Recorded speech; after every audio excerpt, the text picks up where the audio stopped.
ഈ വീഡിയോ തുടങ്ങുന്നതിന് മുമ്പ് എനിക്ക് നിങ്ങളോട് താങ്ക് യു വെരി മച്ച്. അറിയാം, ഓപ്പറേഷൻ സിന്ധുവിന് ശേഷം പല ആൾക്കാരും പല രീതിയിൽ വിട്ടുപോയി. എന്നിട്ട് അതിനുശേഷം പിന്നീട് കാര്യങ്ങൾ സത്യമാണെന്ന് അറിഞ്ഞു കഴിയുമ്പോൾ പല ആൾക്കാരും തിരികെ. കാരണം ഞാൻ അന്നും ഇന്നും വിശ്വസിക്കുന്നൊരു സംഭവമുണ്ട്. എനിക്കിത് പ്രൊഫഷൻ മാത്രമല്ല, പാഷനാണ്.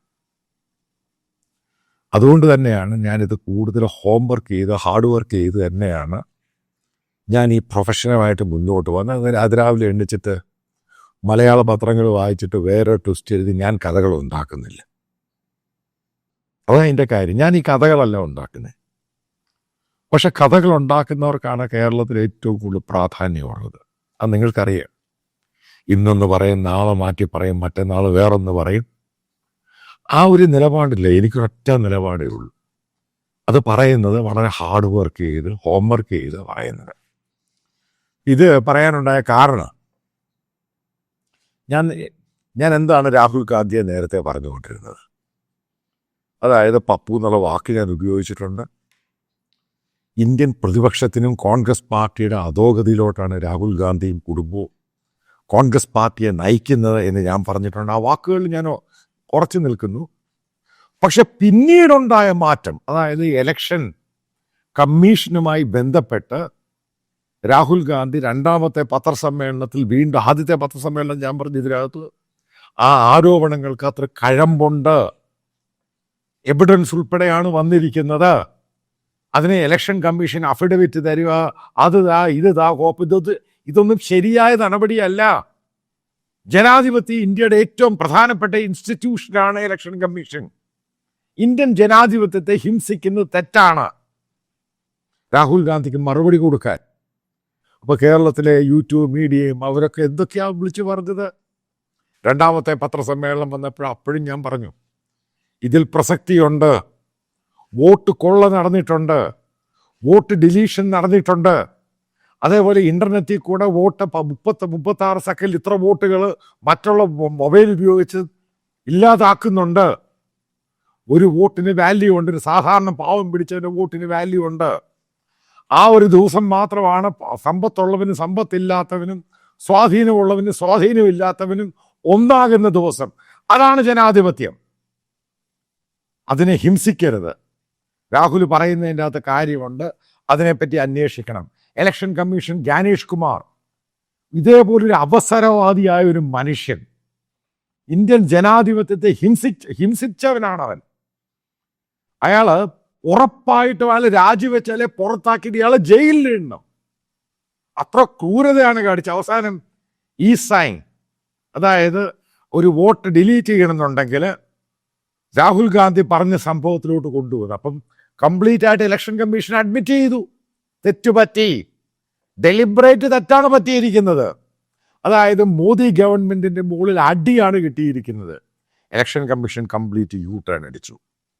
അതായത് ഈ സൈൻ ചെയ്ത് വോട്ട് ഡിലീറ്റ് ചെയ്യുകയോ ആഡ് ചെയ്യുകയാണെങ്കിൽ, അതായത് ആധാർ നമ്പറിനകത്ത് അതിൽ രജിസ്റ്റർ ചെയ്ത മൊബൈലിലോ OTP വരുന്നു.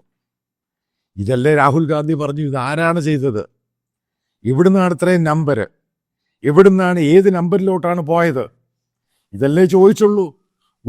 ഒരു കോൺസ്റ്റിറ്റ്യുവൻസിയിലെ വോട്ടുകൾ മുഴുവനും മാറ്റുന്നു, മറ്റുള്ള കോൺസ്റ്റിറ്റ്യുവൻസിയിൽ അവിടെ കൊണ്ട് ചേർക്കുന്നു. ഇത് ചോദിച്ച് എപ്പോഴും BJP-ക്കാരും എന്തൊക്കെ ബഹളമാണ് ഗവൺമെന്റ് ഉണ്ടാക്കിയത്. എന്താണ് ഇലക്ഷൻ കമ്മീഷൻ പറഞ്ഞ സ്റ്റേറ്റ്മെന്റ്? ബേസ്ലെസ്. ആ ബേസ്ലെസ് പറഞ്ഞവരാണ് ഇത് മാറ്റിയേക്കുന്നത്. കാരണം അപ്പുറത്ത് സുപ്രീം കോർട്ടിൽ ഇതിൻ്റെ ഇത് സംഭവം ആർഗ്യുമെന്റ് നടക്കുകയാണ്. അതായത് ഇലക്ഷൻ കമ്മീഷൻ പൊളിഞ്ഞുപോയി. ഇന്ത്യയുടെ ജനാധിപത്യ ഇൻസ്റ്റിറ്റ്യൂഷനിൽ ഏറ്റവും പ്രധാനപ്പെട്ട ഇൻസ്റ്റിറ്റ്യൂഷനായ ഇലക്ഷൻ കമ്മീഷൻ പൊളിഞ്ഞ് നാശമായി. മോദി ഗവൺമെന്റിന് കഴിഞ്ഞ 11 വർഷം കിട്ടിയ ഏറ്റവും വലിയ അടിയായത്. ഇതല്ലേ വോട്ട് കൊള്ളയെന്ന് പറഞ്ഞത്? ഇതല്ലേ ജനങ്ങൾ അറിയേണ്ടത്? അവരുടെ വോട്ടിന് സ്വാധീനമുണ്ടെന്നും ഇതെങ്ങനെയാണ് ജയിച്ചതെന്നും. ഇതാണ് ഞാൻ പറഞ്ഞത്. ഈ പറഞ്ഞ ഈ രാഹുൽ ഗാന്ധി പുറത്തിറങ്ങിക്കഴിഞ്ഞ ബീഹാറിൽ ജനങ്ങളെ പൊട്ടന്മാരാക്കരുത്. ഞാൻ ഈ BJP, RSS, ഗോദി മീഡിയയോടും അവരൊക്കെ എന്താ പറഞ്ഞത്? രാജ്യദ്രോഹി, ഇന്ത്യയെ നശിപ്പിക്കാൻ ശ്രമിക്കുന്നു. ആരാണ് ഇന്ത്യ നശിപ്പിക്കാൻ ശ്രമിച്ചത്? ആരാണ് ഇന്ത്യൻ ജനാധിപത്യം നശിപ്പിക്കാൻ ശ്രമിച്ചത്? ഇന്ത്യ ഭരിക്കുന്ന ഒരു ഇലക്ഷൻ കമ്മീഷൻ ആരാണ് അപ്പോയിന്റ് ചെയ്തത്? ഈ ഭരിക്കുന്നവര്. ഇതല്ലേ ഞാൻ പറഞ്ഞുള്ളൂ, അത് സത്യമായിട്ട് തെളിഞ്ഞു. അതായത് നിങ്ങൾ മനസ്സിലാക്കുക, സത്യത്തെ കുഴിച്ചു മൂടാൻ പറ്റത്തില്ല. അതാണ് ഇന്ത്യയുടെ ഫൗണ്ടിങ് ഫാദേഴ്സ്. അതായത് ഇന്ത്യക്ക് ജനാധിപത്യം, ഇന്ത്യക്ക് സ്വാതന്ത്ര്യം ഉണ്ടാക്കി തന്ന ജനാധിപത്യത്തിൽ ഒറ്റ കൊടിയുടെ കീഴിൽ നമ്മൾ ഇത്രയും ഭാഷയും ഇത്രയും ഈ വൈവിധ്യമായ പലരും നമ്മൾ ഒരുമിച്ച് നിൽക്കുന്നവരാണ്. അതിനെ നശിപ്പിക്കാൻ ആരാ ശ്രമിച്ചത്? ഇന്ത്യ ഭരിക്കുന്ന പൊളിറ്റിക്കൽ പാർട്ടി. മോദിയാണ് അതിൻ്റെ ഉത്തരവാദി. അല്ലെങ്കിൽ ഇതേ സംഭവം ഉണ്ടാവുമോ? നിങ്ങളുടെയൊക്കെ ജനാധിപത്യത്തെ ചോദ്യം ചെയ്യുകയല്ലേ. നാളെ എല്ലായിടത്തും ഇത് ആവർത്തിക്കത്തില്ലേ? ഇതോടുകൂടെ പിന്നെ ജനാധിപത്യം, ഈ ഡിക്റ്റേറ്റർഷിപ്പ് നമ്മൾ വ്യത്യാസം എന്തുവാ? ഇതിലേക്ക് ആരാണ് നയിച്ചത്? ആരാണ് ഈ ഭരണഘടനയെ വെച്ച് സത്യം ചെയ്ത് ഈ പരിപാടികളൊക്കെ ചെയ്തവർ? ഇവരെയല്ലേ ശിക്ഷിക്കേണ്ടത്? രാഹുൽ ഗാന്ധി സ്കോർ ചെയ്തു ഭയങ്കര രീതിയിൽ. അതായത് ആൾക്കാരെ തന്നെ ഞെട്ടിപ്പോയി. ഓരോന്നും ഇലക്ഷൻ കമ്മീഷൻ്റെ ഇന്ന് 2 ദിവസം കൊണ്ട് നടത്തിയ സംഭവം കാരണം അവർക്ക് മനസ്സിലായി, അവർക്കും അടി കിട്ടി. ഞാൻ ഈ സ്റ്റോറി വീഡിയോ ചെയ്യുമ്പോൾ ഇലക്ഷൻ കമ്മീഷൻ നേരത്തെ ജോലി ചെയ്തിട്ട് ഇപ്പം ജോലി ചെയ്യുന്ന പല ആൾക്കാരെയും വിളിച്ച് ചോദിച്ച് ഓരോ വെർട്ടിക്കൽസ് മനസ്സിലാക്കിയിട്ട് ഞാൻ വീഡിയോ ചെയ്ത്. എന്നിട്ടാണ് ഞാൻ ആധികാരികമായി പറഞ്ഞ് തെറ്റുണ്ടായിട്ടുണ്ട്, വോട്ട് ഡിലീഷൻ നടന്നിട്ടുണ്ട് ഹ്യൂജായിട്ട്. അതായത് ബൂത്ത് ലെവൽ ഓഫീസേഴ്സ് ഇവരും ഈ പറയുന്ന പൊളിറ്റിക്കൽ പാർട്ടിയും ഇലക്ഷൻ കമ്മീഷൻ്റെ സെൻട്രലൈസ്ഡ് ഇവരെല്ലാം കൂടെ ചേർന്നാണ് ചെയ്തിരിക്കുന്നത്. ജ്ഞാനേഷ് കുമാറിന് പങ്കുണ്ട്. ഒരു കാരണവശാലും ഒരു ദിവസം പോലും ഒരു മിനിറ്റ് പോലും ജ്ഞാനേഷ് കുമാർ അവർ കമ്മീഷനായിട്ട് തുടരാൻ ഇടവരരുത്. കാരണം അയാൾ ഇന്ത്യൻ ജനാധിപത്യത്തിൻ്റെ അന്തകനാണ്. അയാൾ ഒരു പൊളിറ്റിക്കൽ പാർട്ടി പറഞ്ഞാലും നിയമിച്ചവൻ പറഞ്ഞാൽ അത് ചെയ്യരുത്. അവരാണ് ഇന്ത്യൻ പാട്രിയോട്ട് എന്ന് പറയുന്നത്, ഇന്ത്യൻ രാജ്യസ്നേഹികൾ. ഇത് പറഞ്ഞു കഴിയുമ്പം പെട്ടെന്ന് രാജ്യദ്രോഹിയാക്കുന്നു, അതാക്കുന്നു, ഇതാക്കുന്നു. എന്തൊക്കെ പരിപാടികളാണിത് പറഞ്ഞത്? കേരളത്തിലെ കുറച്ച് മണാഗുണ യൂട്യൂബേഴ്സ് എന്തൊക്കെയാണ് പറഞ്ഞുണ്ടാക്കിയത്? ഞാനവിടെ രാഹുൽ ഗാന്ധിയെ ഹൈലൈറ്റ് ചെയ്യാനല്ല ശ്രമിച്ചത്. തെറ്റ് പറ്റിയിട്ടുണ്ട്, തെറ്റ് തിരുത്തണം. ഒതന്റിക്കായിട്ടാണ് ഓരോ കാര്യങ്ങൾ പവർ പോയിന്റ് പ്രസന്റേഷനിൽ രാഹുൽ ഗാന്ധി പറയുന്ന ഒരൊറ്റ വെർട്ടിക്കലിനെ വരെ എതിർക്കാൻ പറ്റിയോ? ഇവർ പല സംഭവങ്ങൾ കൊണ്ടു, അതായത് ഇത് കുടച്ചക്രം ഇതെല്ലാം പൊളിഞ്ഞു പോയില്ലേ? ഇതല്ലേ ഉണ്ടായിട്ടുള്ളൂ. അപ്പോൾ സത്യത്തെ നിങ്ങൾ കുഴിച്ചു മൂടാൻ ശ്രമിക്കരുത്. ഇന്ത്യയിലെ പാവം പിടിച്ചവനും ധനമുള്ളവനും ധനമില്ലാത്തവനും സ്വാധീനമുള്ളവനും സ്വാധീനമില്ലാത്തവനും വോട്ട് റൈറ്റ് എന്ന് പറഞ്ഞാൽ അവൻ്റെ റൈറ്റാണ്. അത് വെട്ടിമാറ്റി അവൻ്റെ ന്യൂനപക്ഷത്തിൻ്റെ ദളിറ്റ്സിനെ മാറ്റുക, എന്നിട്ട് അവരുടെ ഇഷ്ടമുള്ള ആൾക്കാരുടെ കള്ള വോട്ടുകൾ ചേർക്കുക. ഇത് ചോദ്യം ചെയ്യേണ്ടതല്ല. ഒരേ സീരിയൽ നമ്പറിൽ രാത്രിയിൽ ആ സമയത്താണ് ഇത് വെട്ടുന്നേ. ചോദ്യം ചെയ്യണ്ടായോ? ഇതൊക്കെ നമ്മുടെ ജനാധിപത്യ ബോധമാണ്. അല്ലെങ്കിൽ നമുക്ക് ജനാധിപത്യം ഇല്ലാതായിപ്പോ. ഏതായാലും ഈ കാര്യത്തിൽ രാഹുൽ ഗാന്ധി ഇത് പുറത്തു വന്നതിൽ ഓരോ ഇന്ത്യക്കാരന് അഭിമാനമുണ്ട്. ഇത് തുടക്കം തന്നെയാണ്. മോദി ഗവൺമെൻറ്റിൻ്റെ വീഴ്ച തുടങ്ങാൻ പോകുന്നേ ഉള്ളൂ. അവിടെയാണ് ഞാൻ പറഞ്ഞ തലക്കടി കിട്ടി.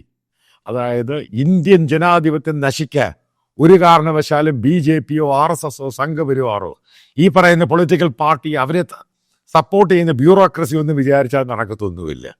ഞാൻ നേരത്തെ ബാലറ്റുമായി ബന്ധപ്പെട്ട് ഞാൻ പറഞ്ഞു അതിൻ്റെ സത്യമൊന്നുമില്ലെന്ന് പറഞ്ഞു. പക്ഷേ ഈ കാര്യത്തിൽ ഞാൻ പറഞ്ഞു ഇതിനകത്ത് സത്യമുണ്ട്. ഇത് അന്വേഷിച്ചേ മതിയാവത്തുള്ളൂ. ഇത് റെക്ടിഫൈ ചെയ്യണം. ആരാണ് ചെയ്ത ഉപ്പ് തിന്നതും വെള്ളം കുടിച്ചേ മതിയാവത്തുള്ളൂ. ഈ കാര്യത്തിൽ പൂർണ്ണമായി രാഹുൽ ഗാന്ധിക്ക് പിന്തുണ കൊടുക്കുന്നു.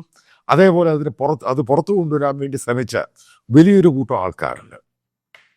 ഇതിനെ സഹായിച്ച പല BJP നേതാക്കളെ എനിക്ക് മനസ്സിലായി ആരാന്നൊക്കെ.